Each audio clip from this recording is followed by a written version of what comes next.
Hello. Welcome to Soothing Pod's Sleep Stories. My name is Joe, and today I would like to help you relax and fall asleep, guided by my voice and the story you are about to hear. Tonight, I will tell you the story of Little Red Riding Hood.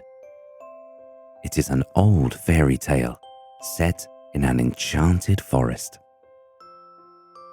But before we start, let's take some time to make sure that you're relaxed and ready to listen to the story. Get comfortable in your warm, soft bed. Now, close your eyes and take a long, slow, deep breath through your nose. Inhale and feel the cool air going in your nose and going all the way to your stomach. Feel your belly expand like a giant balloon every time you take a deep breath.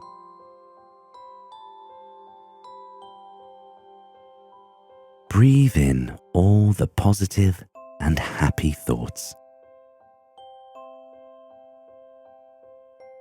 Breathe out all the negative and unhappy thoughts and experiences that you may have had during the day. Let's take one more deep breath.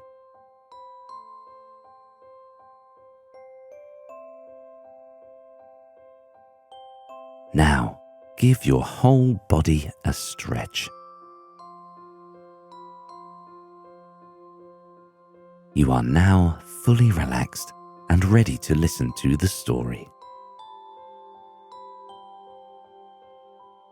There was once a little girl who loved to wear a red velvet cloak. No matter where she went, she always had her red hooded cloak on. It was because of this cloak that people came to know this girl as Little Red Riding Hood. Little Red Riding Hood's cloak was a gift from her grandmother, whom she loved dearly. Little Red Riding Hood lived with her mother in a small cottage in the village. One day, Little Red's mother asked her to take a basket of bread and a bottle of wine to her grandmother, who lived in a cabin in the woods. Little Red Riding Hood, take these to your grandmother, said her mother, who handed her the basket of bread and the bottle of wine. Your grandmother is sick, and these will make her feel better, her mother continued as she put on Little Red Riding Hood's velvet red cloak. You must make haste and leave before sunrise. Make sure that you don't talk to strangers on the way through the woods, and don't stray from the path leading to your grandmother's cottage. Little Red Riding Hood nodded. You can count on me, Mother. I'll make sure these will reach my grandmother, and I'll be back home just in time for supper.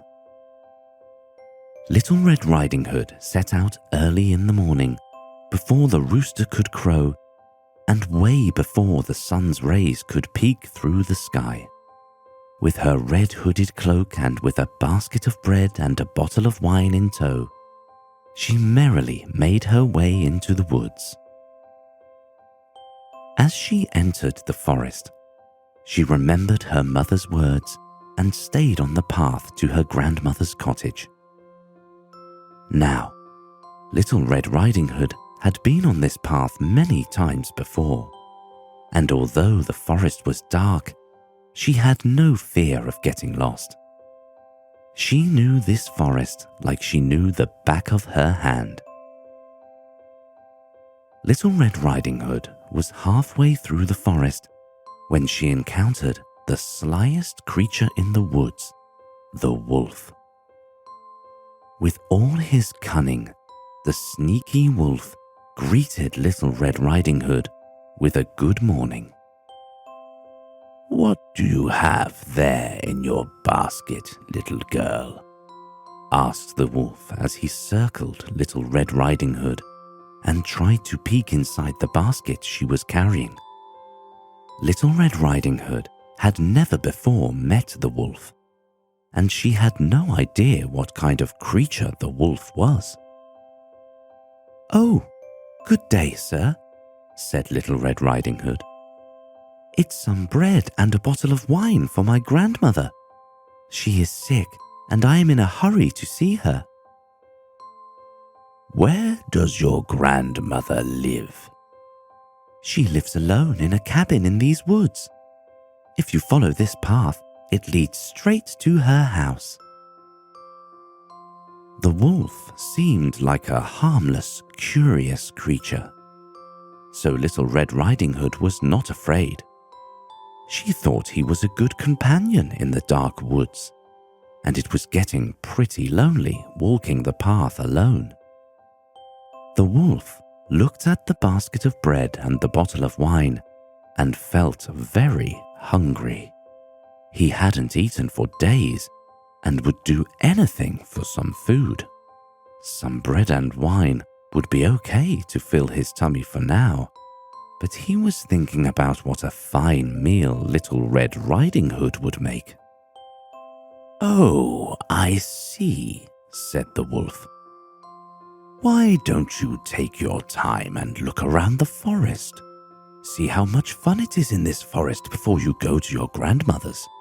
I'm sure she wouldn't mind." "Oh, but I must hurry. I promised Mother to be back before supper," replied Little Red Riding Hood. "See those flowers?" said the wolf, pointing to a bed of roses in full bloom. "I'm sure your grandmother will love those. Why don't you pick some for her?" Little Red Riding Hood saw the flowers and thought about how they would make a lovely gift for her grandmother. She went about and picked a rose, then another, and some more, until she filled the basket to the brim. She did not notice that as she picked the flowers, she was wandering further and further away from the path to her grandmother's house. And while Little Red Riding Hood went about picking flowers for her grandmother, the big bad wolf made his way to the grandmother's cottage. As soon as he reached the cabin, he knocked on the door 3 times. Knock, knock, knock. "Who is it?" called out the grandmother from the bedroom. "It's me, Little Red Riding Hood. Please open the door. I've brought you some bread and some wine, grandmother," said the wolf, trying to sound like Little Red Riding Hood. "Oh, please come in, child. I am sick, and I cannot get up. Just help yourself in." The wolf came storming in and pounced upon the grandmother. Because she was so old and weak to fight back, the grandmother was snatched up from her bed by the wolf, and he hid her in the closet. He put on her clothes as he crawled back into her bed and waited for Little Red Riding Hood. His tummy was rumbling now as he waited for Little Red Riding Hood to come through the door. It was almost sunrise when Little Red Riding Hood noticed that she had strayed far from the path to her grandmother's cottage. Pleased with the flowers she had collected, she made her way back to the trail and continued her journey towards her grandmother's cottage. "Oh, grandmother surely will be pleased," she said to herself as she hurried to her grandmother's house. When she arrived at her grandmother's cottage, she was surprised to find the door unlatched and wide open. Slowly, she went inside the house and made her way to her grandmother's room. "Hello," Grandmother! It's me, Little Red Riding Hood, she called out from the entrance. There was no reply. Little Red Riding Hood entered the house and found her grandmother on the bed with her nightcap drawn down, covering her face. Little Red Riding Hood did not know that this was the wolf in her grandmother's clothes. Relieved to find that her grandmother was okay, she approached the bed. But something told Little Red Riding Hood that something was definitely wrong.